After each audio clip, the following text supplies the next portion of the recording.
First question देखिए, find the mode of the following data. इसका mode find out करना है। एक गिवन है, यहाँ पर आपको गिवन लिखना है। Given 5 6 9 6 12 3 6 11 6 and 7। मोड का मतलब क्या होगा, जो ज़्यादा टाइम रिपीट होगा वो मोड होगा। 6 6 6 ज़्यादा टाइम रिपीट है, इसलिए इसका मोड आंसर क्या लिखेंगे, 6 आपको लिख सकते हैं। बहुत सिंपल सा क्वेश्चन है ये।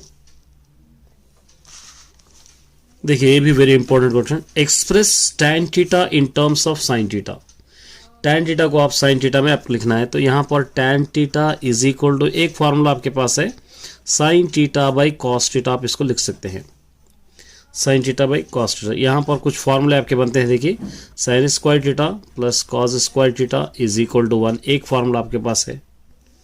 तो cos square theta is equal to ये हो जाएगा 1 माइनस साइन स्क्वायर थीटा, ये भी एक फार्मूला आपके पास।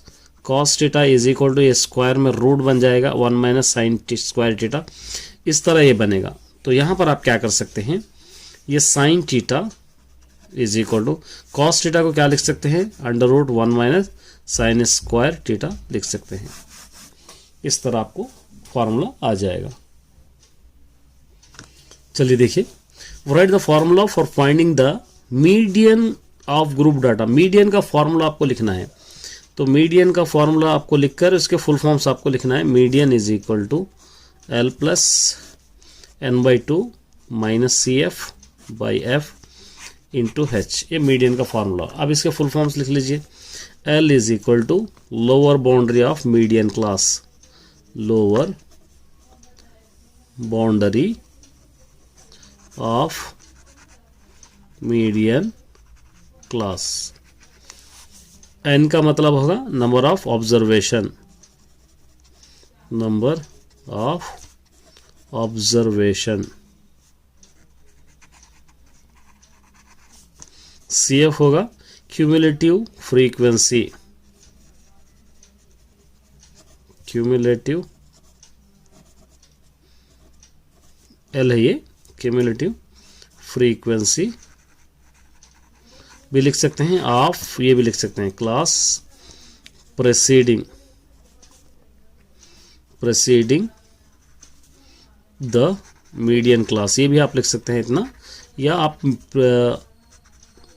क्यूमुलेटिव फ्रीक्वेंसी आप लिख सकते हैं। F है फ्रीक्वेंसी ऑफ मीडियन क्लास,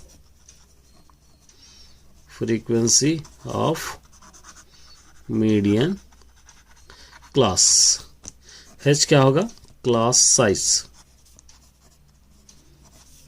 इस तरह इसका फुल फॉर्म आप लिख सकते हो।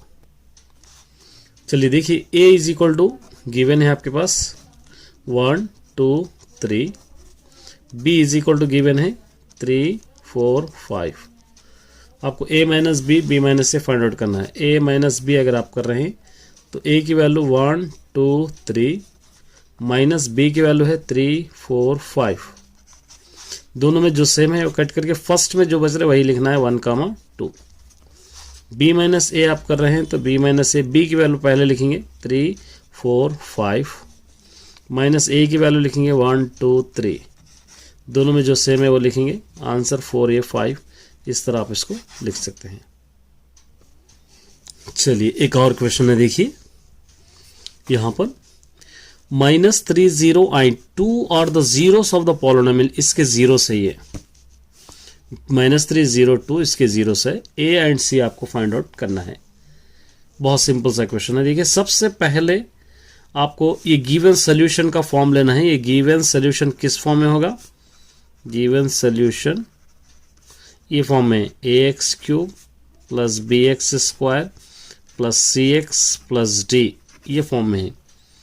अब उसके बाद यहाँ पर उसी तरह ये क्या दे रखा है, px is equal to x³ plus a minus 1 into x² plus bx plus c दे रखा है। उसके बाद वैल्यूज गिवन क्या दे रखा है, वैल्यूज -3 0 2 दे रखा है। तो यहाँ पर आपको लेना है sum of the zeros, sum of the zeros. ये अल्फा होगा, ये बीटा होगा, ये गामा होगा, ठीक है। और उसी तरह यहाँ पर क्या होगा, alpha plus beta plus gamma is equal to -b/a। यहाँ पर a इज इक्वल टू कुछ भी ना हो तो 1 होगा, b इज इक्वल टू होगा a minus 1, c is equal to होगा b, d और d इज इक्वल टू होगा c। ये वैल्यूज है।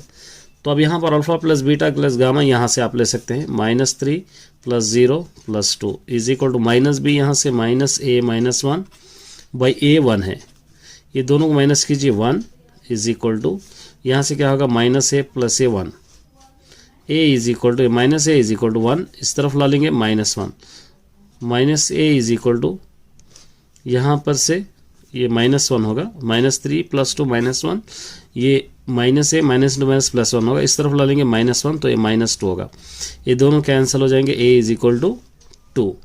तो प्रोडक्ट ऑफ द जीरोस,